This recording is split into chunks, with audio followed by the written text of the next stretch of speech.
Good morning, good afternoon, good evening, depending on where you are joining me from. Welcome to day 12 of our Grace campaign. This is absolutely beautiful. I'm enjoying this campaign. I'm enjoying the journey, and I'm also learning as well, in as much as I'm the one sharing. If today is your first day of joining me, the Grace campaign is a 30-day journey that I embarked on so that I can share more light on the grace of God and help you to understand it better and also experience it in your life. And it is based and taken from my latest book, Mama Grace. Mama Grace is my latest book that's just been released. It's my third book. The feedback I'm getting has also been very encouraging. The people that have read the book or are reading it right now are sending me messages that I'm saying, wow, I didn't know it would minister to people like this. So I'm so happy. So keep the feedbacks coming. I want to keep hearing them. I want to keep hearing your thoughts. And if you don't yet have a copy of this book, you can get it right now. You can go on Amazon and order the paperback copy, just like the one I have, or you can order a digital version because it's available on Amazon in both paperback and in Kindle version.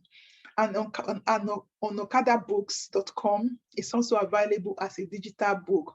So if you live in Africa, just get the Okada book apps on your phone or just download it to your tablet or computer and begin to enjoy the book.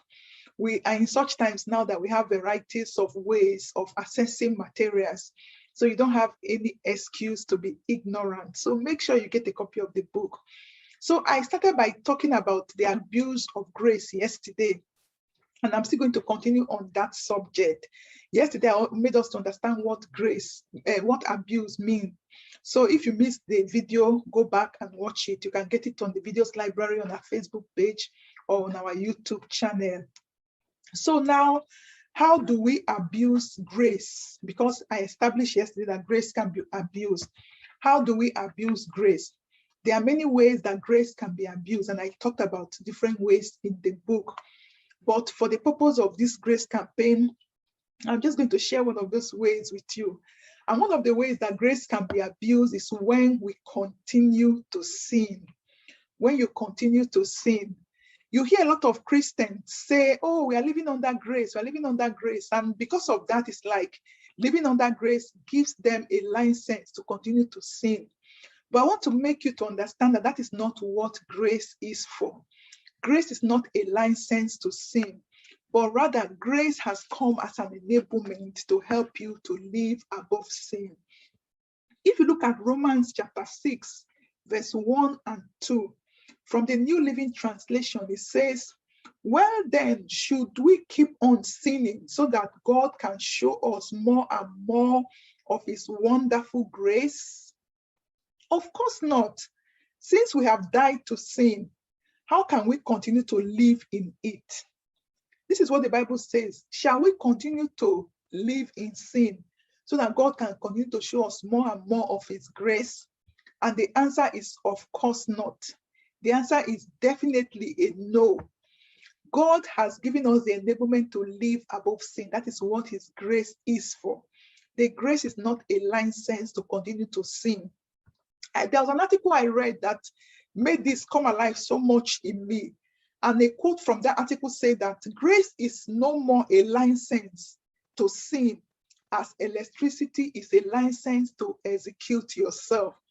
We all know the use of electricity. It does many wonderful things to us. Without electricity, the quality of life that we have today will not be up to what we are enjoying right now.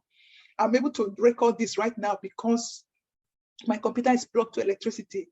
I'm using lightning that is being supplied by electricity. So electricity makes life easy for us. It enhances the quality of our life. It helps us to accomplish a lot of things.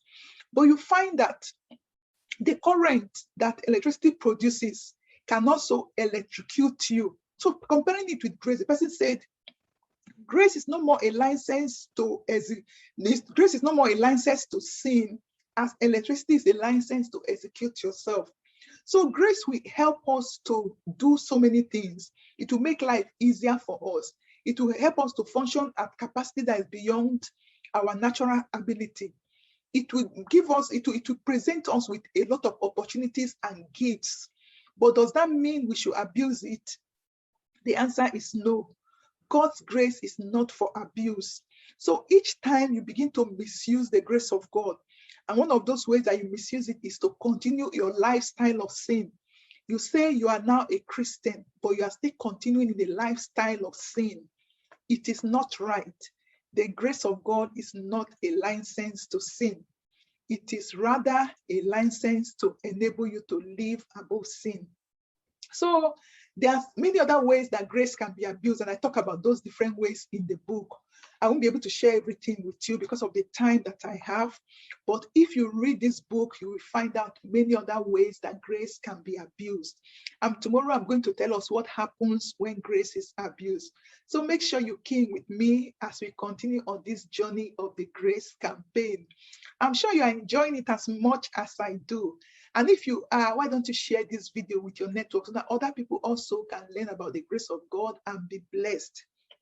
And remember that if you don't have a copy of this book, you will get a fuller comprehension of grace and what I'm talking about and how to begin to enjoy it in your life when you grab a copy. So why don't you grab a copy today?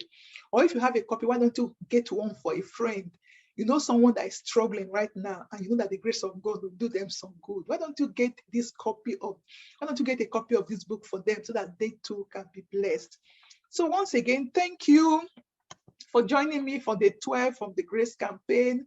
And I'll see you tomorrow again as we continue this journey.